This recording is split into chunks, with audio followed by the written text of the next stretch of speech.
Hi, I'm Aaron, and this video is part of a series that I helped produce for Overthink on the philosophies of history and memory. This is an extended interview with Professor of Comparative Literature at UC Irvine, Adriana Johnson. She's the author of numerous amazing articles in journals such as Discourse, Diacritics, and the Journal of Latin American Cultural Studies, and she's also the author of a fantastic academic monograph, Sentencing Canudos, which you can find from the University of Pittsburgh Press. Her current book projects are on visual infrastructures in contemporary Latin American films and thinking with water. And her other research interests include the histories of Brazil, Argentina, and Panama, post-colonial studies, subaltern studies, and cultural studies. In the following interview, we talk to Professor Johnson about her book, Sentencing Canudos, which takes a critical look at the histories and historiographies of the Caneus War, a rebellion that took place in late 19th century Brazil. While the history of the war is definitely discussed in the interview, if you want to get a quick refresher or introduction to the history of the war and some of Johnson's ideas before jumping into the full interview, go check out our shorter video essay, which is linked below, along with the works discussed in the interview, recommendations for further reading, and some more of Professor Johnson's work. With that said, we really enjoyed this interview, so let's get into it. Thank you for joining us. Thank you. Before we go into the book, can you tell us a bit about how it shows the way you approach theory and how you think it, and how metaphors play a part in thinking about history and about this book in general? Okay, so this book really came out of my graduate work, where I was deeply influenced by subaltern studies and post-colonial theory at Duke University. And part of what I was trying to do in that book is put in relation the subaltern studies theory that we were reading and thinking about in conjunction with this particular war in Brazilian history, because it seemed like the perfect case study of the kind of theorization going on in India. And we were I was in a Romance Studies department. We were really interested in this idea of a kind of South-South theory not coming out of Europe, but coming out of India, and what it meant to kind of think from the global South, right?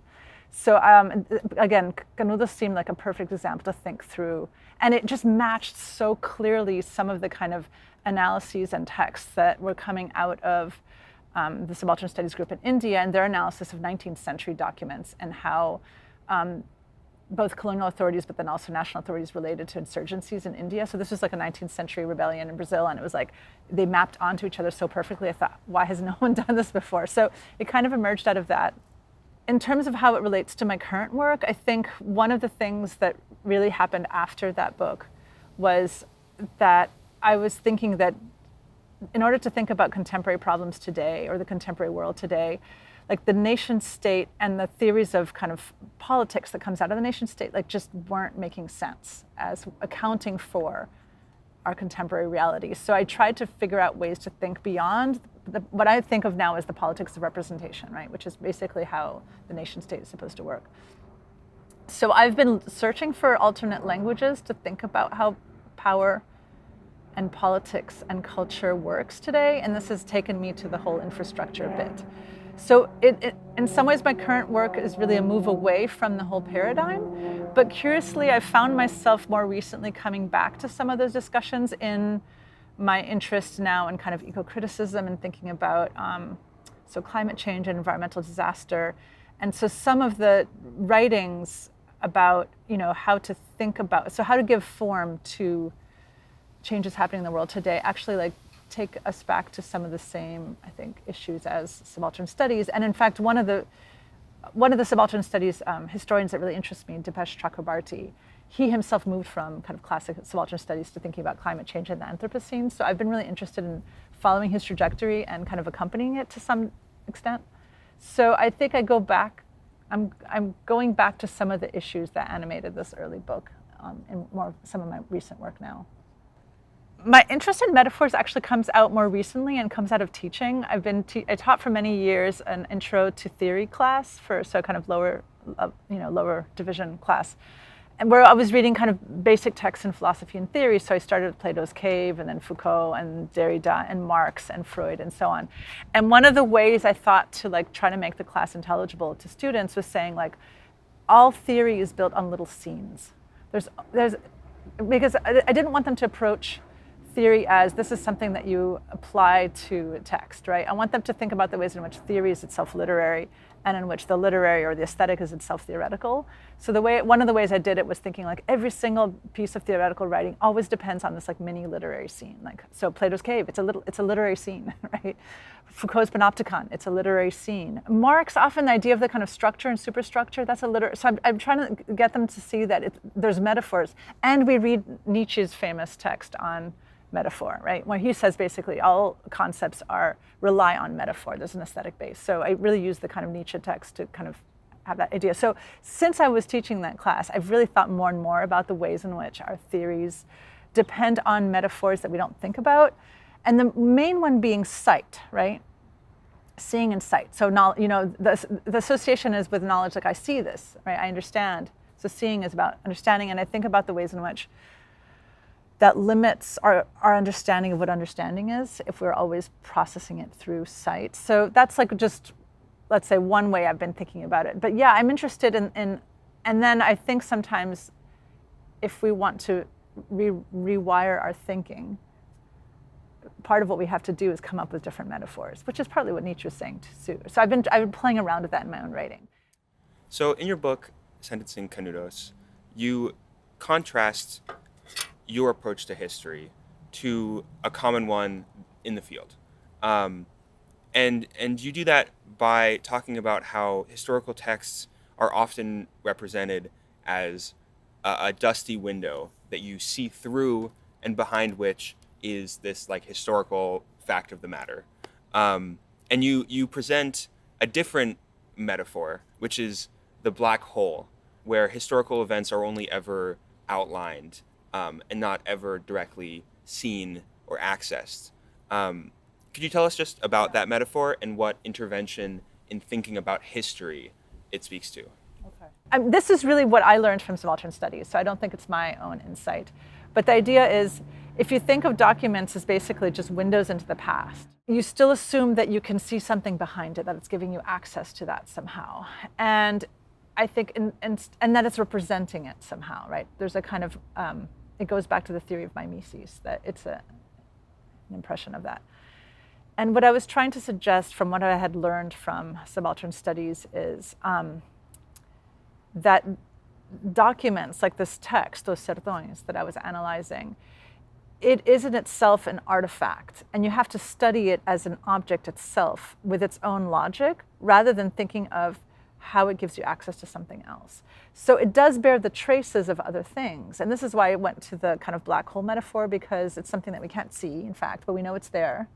And it warps the universe around it through its density and gravity. And I like this idea of like forces that shape and warp things, but you can't see them. You just know that they're there. And so if you start to think of historical documents as warped by the pressure of something, and you understand that the way it comes out is as a consequence of that warping, then you don't understand it anymore as something that just neutrally represents the historical events, right? Particularly when you're talking about these kinds of subaltern insurgencies, and the fact that the documents are coming from a completely different register, right? They're a lettered register, they're basically the register of power, a kind of colonial register, even if it's an internal colonialism. And so it's like they're heterogeneous to each other. And so to naively assume that you're really getting something about what's happening behind it, it's almost like, I don't know, it just seems really naive. But this is what the subaltern studies taught us, that even when there were Marxist historians in India who were sympathetic to the rebellions, they were still processing everything through the lens of the nation state or through the lens of the idea of the proletariat. And therefore, they were only seeing what could be processed through that limited optic. And your specific intervention is in discussing the Canudos War and the history of Canudos in this context. And so just as an introduction, like basically what do they say that happened, or how is this discourse shaped? And more importantly, I guess, what role does it play in Brazil, in the nation, and in Latin America, and even in world history, that it's been picked up by many theorists as an example of like as an exemplary site against the nation? Yeah, so the Canudos War is really foundational war in Brazilian national identity. And the text that I was interested in, Os Sertões by Euclides da Cunha, is by many people considered like the Bible of Brazil. It's like the founding text of Brazil. I actually got to the text through a novel written by Mario Vargas Llosa called The War of the End of the World, which I read freshman year in college. So my entry was through Vargas Llosa, but then when I read Os Sertões, and I started to think about the weight that it has in Brazilian kind of national identity. I was really, really fascinated by it. It's a war that happens at the end of the 19th century between a religious community, there's a religious leader, and the newly declared republic in Brazil, because Brazil had an empire and a monarchy until the end of the 19th century. It was unique in Latin America for that. At the time of the war, the rhetoric is these are monarchists and they're seeking to undo this republic. So they're backward elements that are preventing us or threatening this new progressive liberal, kind of moment in the country. It's amazing, like the levels of rhetoric that kind of blow up around this incident, particularly when they start winning against the various expeditions that are sent there. So at first, not much attention is paid to them, but when a sizable army is sent out and is defeated, then people go up into panic and start to think that there's foreign conspiracies undermining the Brazilian government. I mean, it's an amazing kind of just study of conspiracy theories, right? And Euclides da Cunha, kind of buys into this to some extent. He's sent to the war he's sent to the front as a war correspondent, and he writes basically articles, back to São Paulo and Rio. So this is happening in the northeast of Brazil, which is considered a very poor region by this time. It was the center of like sugar plantations and a lot of wealth in the colonial moment, the kind of general of the northeast. But this part is really, really dry and desert-like. And very interesting because culturally it's very, very different from the center of powers, which were Rio and São Paulo, right? So there's a sense of like not understanding the people of your own country that felt really, really alien to people from the South. The way I think the story goes is something like he sees that these are really his compatriots and that there's something terrible in the fact that the government is eradicating these people and that they should have found a way to incorporate them and to incorporate them to the nation, to kind of educate them, civilize them. And so it's seen as a kind of, and then basically writes this book that's condemning the war to some extent, saying this was a tragedy, we should not have let this happen, this was a crime, we misinterpreted what was happening.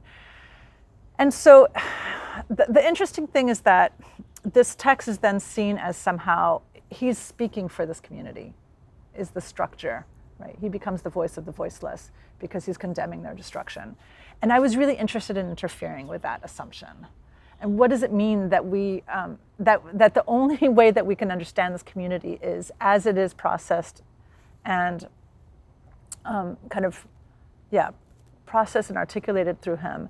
And if you think about it, like his solution is basically incorporation into the nation state, and this is precisely what they were fighting against, right? This is not what they were looking for. They didn't want to be civilized and educated and become one with the rest of Brazil. They were trying to form a different way of life, right?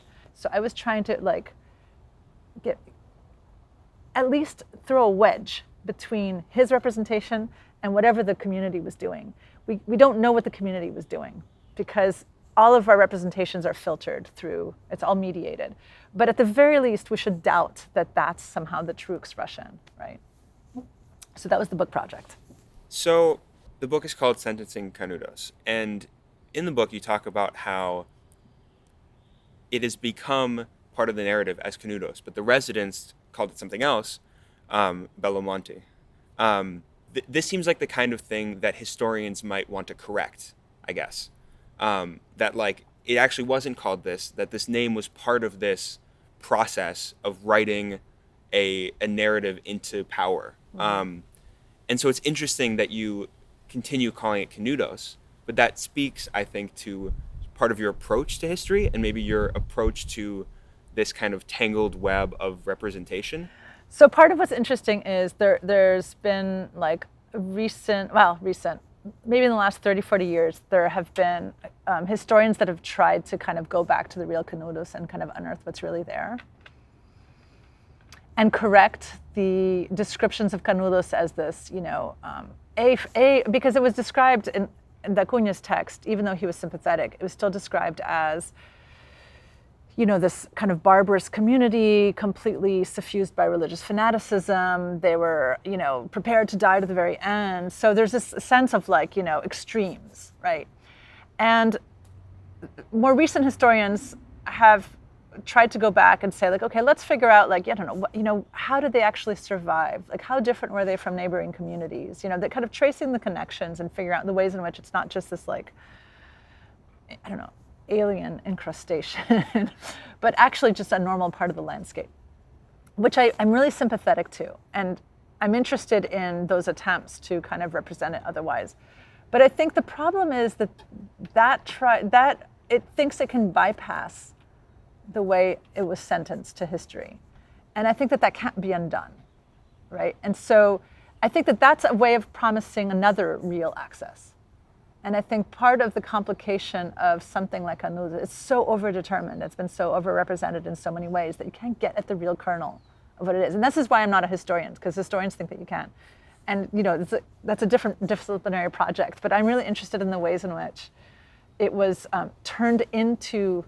made into a certain kind of symbol, let's say. And you can't bypass the symbolization, right? It's still there. Even when you're trying to bypass it and encountering it, you're still being determined by the force of that representation. So to the extent that it was kind of became known in the archive under the name Canudos, I wanted to remind the readers that I was never promising real access to something else. I'm always aware of the fact that it was written in a certain way. But I'm trying to show how that writing is not the representation either. I'm trying to gesture at the ways in which it falls short without saying that I really got the real thing, People look to the everyday for answers, right? For a way out of this process of being overdetermined. It's something that's really familiar, I think, in all kinds of other contexts, right? The everyday seems to be appreciating the small moments in life seems to be a solution to the systemic problems of society, and to looking at those everyday things as almost like a way out. And so once that is done, or rejecting its visibility, what next, Yeah, I'm not sure I'm rejecting it. I think that this was my intervention in subaltern studies. And it kind of came from doing all these parallel readings on everydayness, which is a concept that still fascinates me, actually. And my whole notions of infrastructure is a way of thinking about everydayness. But what I was fascinated by was when I realized there's no such thing as as the everydayness of the subaltern. That's impossible. It's literally I don't know, it's like saying water is hot. Well, and actually water is hot, but I don't know, water is dry or something, it's incompatible. So I was really interested in what that meant, just philosophically or theoretically, that the assumption is the idea of the ordinary and the idea of a different kind of invisibility, right? Things are so banal or so ordinary, you don't even notice them. It's really interesting how that's a different kind of invisibility or a lack of intelligibility to subaltern opacity. But there is an opacity in everydayness too. And I was trying to think those two things together in a way. And what I noticed was that a lot of these historians were trying to figure out the everydayness, what was everyday like in Canudos. And I do think that we can touch up against it. And I think what's interesting is that there wasn't a sense of everydayness in Acuña, but in some of the other novelists who tried to give different accounts and who tried to take it away, who tried to make Canudos mean something different, everydayness appears. So I'm not against everydayness.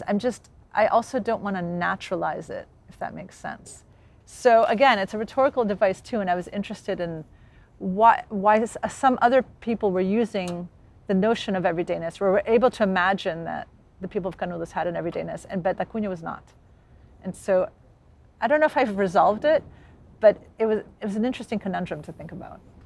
Yeah, and especially you note how from the perspective that overemphasizes the everyday, the government response becomes illegible, right? Like, it becomes impossible to think, or it becomes like an overreaction to something that really doesn't seem to be so strange. And so, in a way, emphasizing like the everyday as sort of like a utopia, as something in which bad things don't make sense.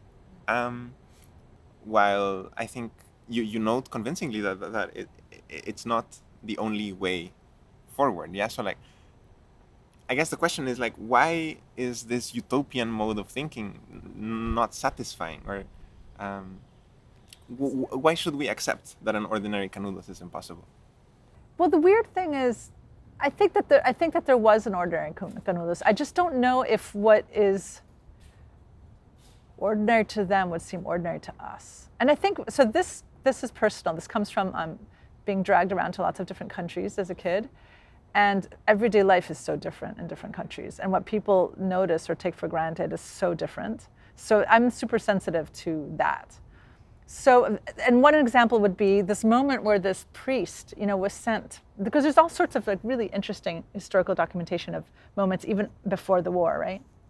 And one of the ones I found most fascinating was this priest that was sent to basically, convert them and bring them under the fold, under the kind of religious authorities and so on.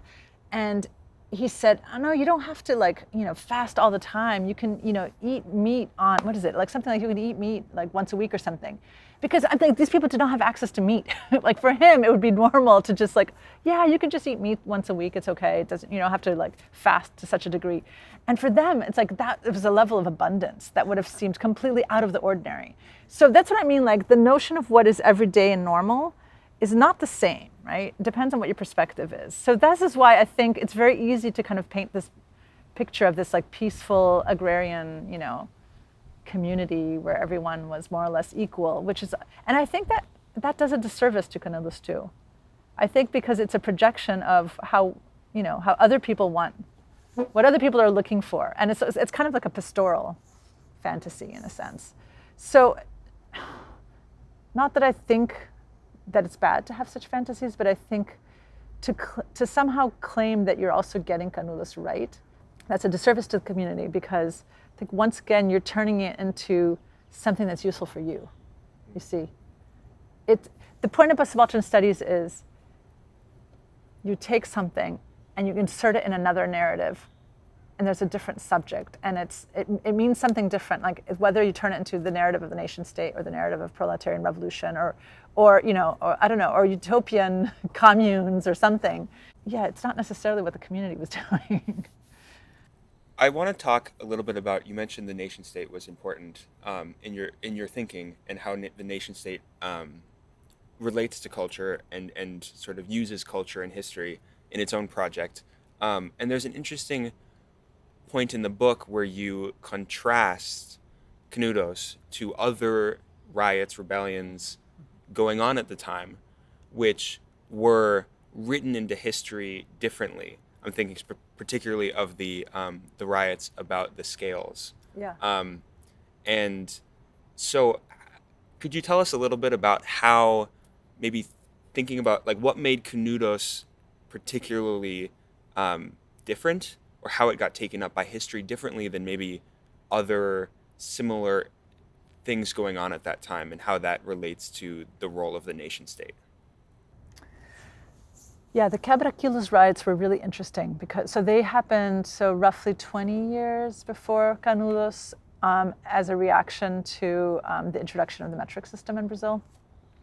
And a lot of the riots were, people just basically destroying the scales because they felt it was an imposition. It was changing, the ways in which they could do commerce, do business, establish value, and it felt like just a system of measuring things that didn't make sense to them, right? So it felt like an imposition. There's not much attention given to the Quebra-Quilos riots. So there's only one or two historical studies. So it's basically fallen out of historical memory in Brazil. People don't remember it at all. So that's one of the ways Canudos is really, and there were a lot of other kinds of rebellions against processes of modernization in Brazil. Most of them also have not loomed so large in the imagination. They've kind of been written out of the narrative, or people have forgotten that they were there. So the thing is that Canudos is remembered, and it becomes like the emblem of, or stands in for all these other processes of resistance to modernization happening in Brazil, right? I think it was particularly significant because it happened like right after the passage from the empire, the monarchy, to the republic. So it became legible as this kind of last threat to the republic. And the defeat of Canudos became part of this narrative of, yes, Brazil became all of a sudden a progressive liberal nation. We're now a republic like everyone else. We abolished slavery. We abolished the empire, right? Part of what was interesting about the Quebra-Quilos riots is that there was a sense of like, oh yes, these backwards people don't understand modernization. This is under the monarchy, by the way, right? They think that this is threatening, but really we're just trying to civilize them. We're trying to bring in the most advanced, system of measurement there is in the world, right? By the way, the United States, of course, still doesn't follow the metric system. but in the 19th century Brazil, they were trying to be advanced and modern and do this, right? But there was never a sense that it was like a profound threat to the order. There was a sense of like, oh, these bumpkins, they're silly and they'll learn. So it wasn't seen as particularly threatening, and it was clear that it was happening at the level of, let's say the weights. Whereas it changes because part of what's happening in those early years of the Republic is there are different factions trying to define what the Republic is going to be.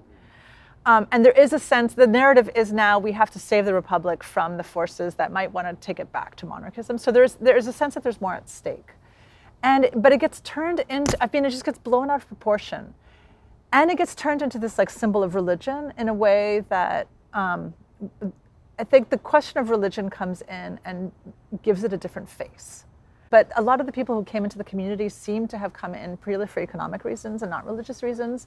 So the idea that it gets turned into this, it's like Waco, basically, in the United States, right? It gets turned into this image of this like religious fanatic commune where everyone is completely taken over by religion.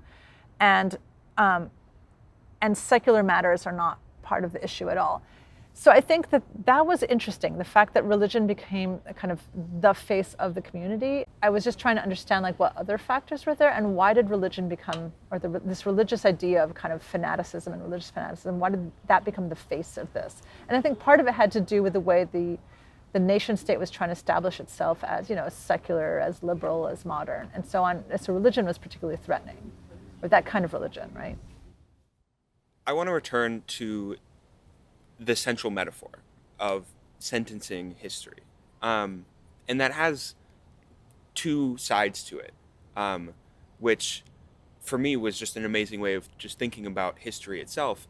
At the end of the book, you talk about how the end of the war, where there's only 4 survivors and they all get killed, and it's like this community is over, there's no more. And that might not have been actually what happened. It's a particular representation that was doing a certain thing. You even say something like Da Cunha wanted them dead. Could you talk about how the way that the representation allows Canudos to live on or doesn't explicitly, how that's like a choice and how that relates to the sentencing of Canudos in historical memory? Okay. So sentencing first. I think that was like completely felicitous when I realized that sentence means 2 things, right? Like literally a grammatical unit, but then also like a condemnation. And I was like, oh, this is brilliant. I've got to use this. And there's the quote that I think, the Kafka quote, right? That you'll learn the sentence on your body, which I really liked, this kind of image of the sentence. So I was trying to think about the ways in which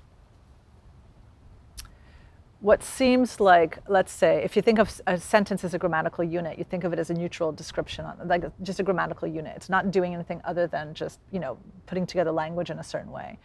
But if you put them both together, what you realize is that putting together of language in a certain way could be read as a condemnation, right? It does something. It erases certain things, or it makes certain things, sentences them to jail or sentences them. So the fact that it's doing things and not just being kind of neutral is what I really liked about thinking about the metaphor of the sentence. So Yeah, well, I was really fascinated in this last scene in the Caneus book, which has been given a lot of attention, right? It's even reproduced in this like blockbuster movie about Canudos in Brazil. And I think what first catches your attention, or the way I first read it, was this idea like he's so aware of how tragic this is that he like, it's like this idea of 4 poor people fighting against this entire army, and like how unbalanced that is, and how this, like, you so clearly see that they're not posing a threat anymore, and the eradication and elimination of those people seems so awful, right? That it's a way of like really bringing out the violence of the event and how tragic it was. And so that's how I think it's usually read, and that's how I was reading it first.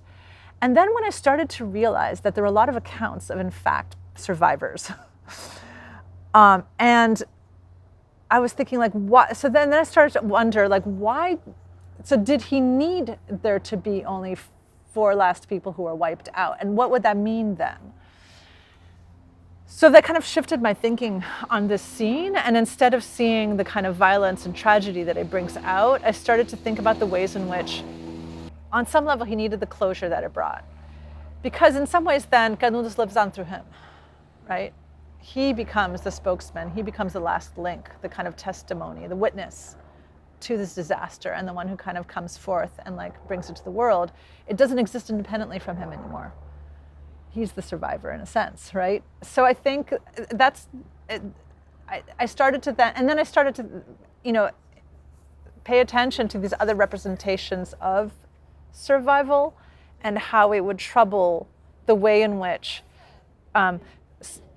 and maybe I need to go back. Like, I think that part of the idea is that this is a tragic moment, but that this founds the modern Brazilian nation. Because while they're not incorporated into the nation as people, like they're not civilized and educated and incorporated in that way, right? But they are incorporated symbolically. It's like the people, we mourn this tragedy that we did because we were unaware of how we could have done it better. And so in this symbolic incorporation, and they're then incorporated. Like the way he understood the kind of problems that Brazil was facing is, it was this large heterogeneous country that just wasn't one thing. It was many different things. And so how are you going to turn it into one thing? And to some extent, the kind of commemoration of this tragedy is a way to turn it into one thing, if that makes sense, right? So that's the way I started thinking about him as, in some ways, as sentencing Canudos. Or eliminating all other possible ways of remembering it. It only becomes now the kind of crucible in which the nation is forged. And the idea that it could have pointed in other directions is eliminated. Your last chapter is called Afterlives, and you talk about how, despite this like obliteration symbolically of what Canudos is, there's ways it can keep informing like the present, and sort of not necessarily have an afterlife, but keep living as a repressed topography, like as something with a counterlife and something that keeps moving on. Mm. And so I'm interested, in how you see this process, but now also that, after you have written this book, even the book itself has an afterlife, right? Like, and I want to know sort of how its ideas and these kind of understandings of like representation sort of live on through your other work, speaking in Brazil, but in Latin America more largely, and like, yeah, in theory, in practice. Yeah, as someone who works on Latin America, I'm always interested in, so what jumps up to another scale and gets taken up in the American Academy, and what doesn't. There's plenty of really fascinating things that never like get world attention, right? And should actually, but they don't. So from the perspective of someone who's like, let's say, sees that, I'm like, why is it that this particular thing kind of jumped to a different level? Partly because of Vargas Llosa and his novel, right? I'm just interested in the way certain events acquire a kind of iconic status and mean something for a completely different audience. And so I was interested in the way, even today, Canudos, like it gets taken up even by philosophers in Europe now, or it was, as representing, a kind of commune, a utopian commune. And I was just fascinated by this capacity to keep on signifying in new ways. And I'm really interested in the ways other things don't signify at all. So for example, one of my interests is Paraguay, which I think is a country that's been completely forgotten and ignored. And the War of the Triple Alliance, which is one of the bloodiest wars in South America, basically, destroyed almost half of the population in Paraguay. They lost half of their territory. This was a war where Brazil, Uruguay, Argentina, but then also backed by the English. So there's a lot of kind of economic interest. This war, in Paraguay, it's remembered. And the rest of South America is completely forgotten. And this, I think, should be remembered, actually, because it was a fascinating war. Why is it that no one knows anything about Paraguay? It's fascinating to me. And they speak, Guarani in Paraguay.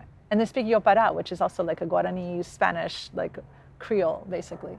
So it's like there's so many things that are interesting about Paraguay. It's like one of the only languages where, it's one of the only countries where, so Guarani is an official language, but the people who speak Guarani don't identify as indigenous. It's an indigenous language. It's just the national language, right? Because there are other indigenous groups who speak other indigenous languages, right? Like the Ayoreo, for example. So why is it that no one for years paid any attention at all to Paraguay? So this is just interesting to me. So that's one of the questions of afterlives. I was trying to make the point that just because something is remembered doesn't mean that it's actually more worthy of remembrance. There's like a politics of memory there that one should, be critical of. Okay, so how is it lived on in my own work? So Amitav Ghosh is an Indian writer, but also he's written like books of essays on the question of, so one of his questions is, why are there no good novels about environmental change, right? Why is it that as the planet is changing and these things are happening, like there's a failure of imagination that's kind of catastrophic for him, right? In serious genres, there's no good realistic novel. There's like sci-fi stuff, right, which I love, actually. But there's no like good serious novels about climate change. And part of his point is that the genre of the realistic novel has certain assumptions built into it about time and place and setting and so on. And climate change doesn't make sense according to the genre. So it's similar to the idea that according to the genre of history, certain kinds of insurgencies or processes don't make sense, right? So I'm going back to this question of like form and genres and what can or can't go into those genres, and how can you make sense of things that seem not realistic. It's really happening, but it doesn't seem realistic. The only language you can use to talk about it is something like sci-fi, right?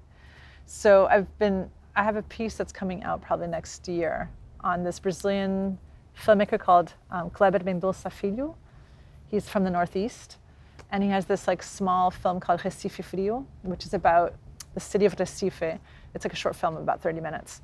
And basically it just becomes cold all of a sudden, and no one understands why it becomes cold. And it's hilarious. It's like a farce of a news report on how people are coping with the cold in Recife, And it's like, so it's partly sci-fi, but it's kind of partly using, news genres. And a lot of what I find really interesting about that film is how it keeps playing with it keeps shifting genres. And I think part of my theory is whatever is happening doesn't fit in any genre in particular. All you can do is destabilize genres and sift through them and be like, each one of them is incapable of actually accounting for what's happening. And this was like a film from, 10, 15 years ago, right? So I think I'm going back to the question of what is intelligible and what is not intelligible, and what form does with that. So I find myself, going back to some of my earlier preoccupations in a different form, right? Because now it's no longer kind of popular insurgencies, but now it's like the way the world is changing. But still, like, what do we do when we can't account for it? And our forms are basically bare traces of our limits to account for things. Just as Os Sertões was trying to account for something that it couldn't account for. And you can't read it as accounting for that, but what you can read are the traces of the way it's pressured and shaped and distorted by its own limits, right? And I think that you can do the same thing with, film or novels today that are trying to deal with climate change. I want to go back to the question of South-South relations, and if you think this sensibility perhaps is like a particularly Latin American resource, like given the history of Latin America as being generally like silenced, even the name America becomes like something else. Yes. I don't think it's particularly just Latin American, but I know a lot of people who don't like the term Global South, but I do actually like it because, again, this is purely personal. I lived in several countries of the Global South, and the colonial traces in all of them were super clear to me, even as a child, right? So I don't think it's just Latin America, but I do think it's, I don't know, places that were formerly colonized, places that are peripheral, places that are not at the center of, capitalist production and exploitation. So I think that there's a way in which, and also places that are, let's say, there's also a question of language, right? So places that don't speak English. And the way in which English becomes the language of theory and philosophy, whereas French was before, right? But now it's English, really, and everyone has to speak English. And the language of the internet is English, and so on. So I think there's a real sensitivity to the fact that a lot of interesting thinking can happen elsewhere, but often if it's not translated into English or doesn't start to circulate in those academic centers, then it's not noticed or paid attention to as important. And then even in a place like Irvine, certainly when I first got here, there was a sense in like, if you brought a philosopher from France to speak, there'd be millions of people coming. If I brought what I thought was a really interesting thinker from Latin America, there'd be like 5 people in the room. Because it just wasn't, it was seen as like, that's only particularly interesting to people working in Latin America, but it's not interesting to everyone, right? And so I think that that's changed a bit. That was not the case at Duke, when I was before, but that was the case here when I first got here. I think it's changed now too here. That is a question to me, like why do certain topics or forms of thinking become legible as of interest to a great amount of people, and therefore everyone should pay attention to it? And so questions of like blackness, right? So I think, Irvine is a really important center for Afro-pessimism right now. But for years, the same scholars were here doing the same kind of thinking, and people weren't paying attention to it in quite the same way. And now all of a sudden, of course, everyone should be thinking about questions of race in this country, and that becomes clear that it's not just a question of people of color thinking about race, right? Everyone should be thinking about it. But I think there's a similar sense in which some of the issues like, I don't know, extractivism in Latin America, or some of the kind of issues coming out of Latin America, it's not just a kind of ghetto issue for specialists working on that region. There's like wider philosophical implications that everyone should be thinking about, of course. So I'm always, I don't know. I don't know. I'm sensitized to that. So I think about that a lot. Professor Johnson, this has been a fascinating conversation. We've really enjoyed it. Thank you for joining us, having us here, and thank you for your time. Okay, thank you very much. This is a lot of fun.